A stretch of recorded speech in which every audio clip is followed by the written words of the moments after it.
Another great way to take things to the next level in dubstep is to introduce stereo movement in line or coherent with the main bass modulation. So the bass moves in the stereo image, the 3D space that it exists in such a way that it moves with the main modulation, the main change in the bass, so it all sounds like one coherent thing.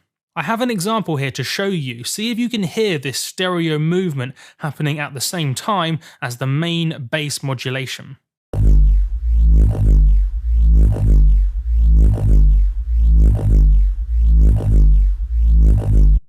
You might need headphones for this actually, so if you do have some headphones, go grab them. It will make it a lot easier to hear this stereo effect.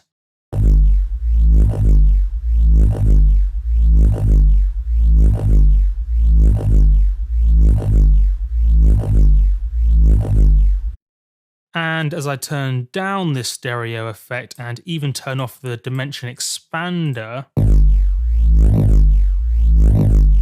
that will be the mono sound.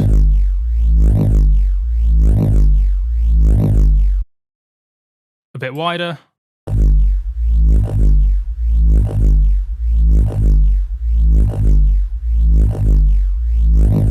And back to mono.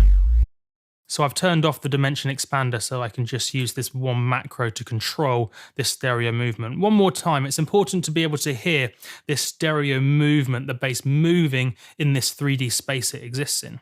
So mono. When I say mono, I mean both speakers are playing the same information, therefore our ears hear the same information at the same time, and therefore we perceive it to be a central sound. Like this. Whereas with the stereo movement,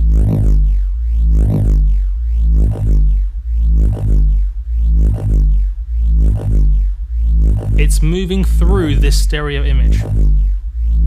It's pretty cool, right? I love it.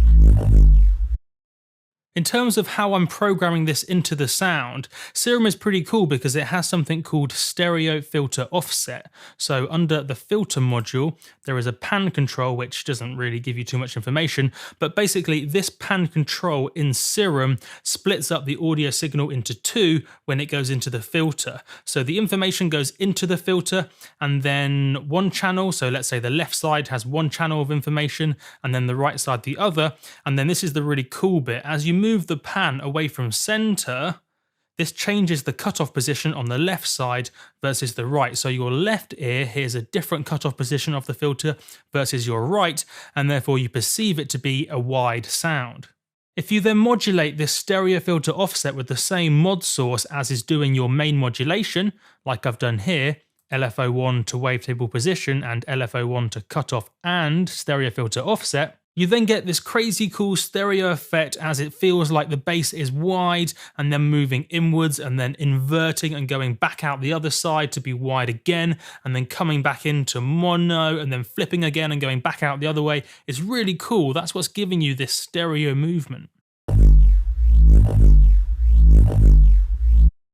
You can see the little dot showing you how this control is being modulated as I hold down a note. Remember, when the dot is in the middle, that will be a mono sound, and as the dot goes one way or the other, that will create a difference in cutoff position on the left side versus the right.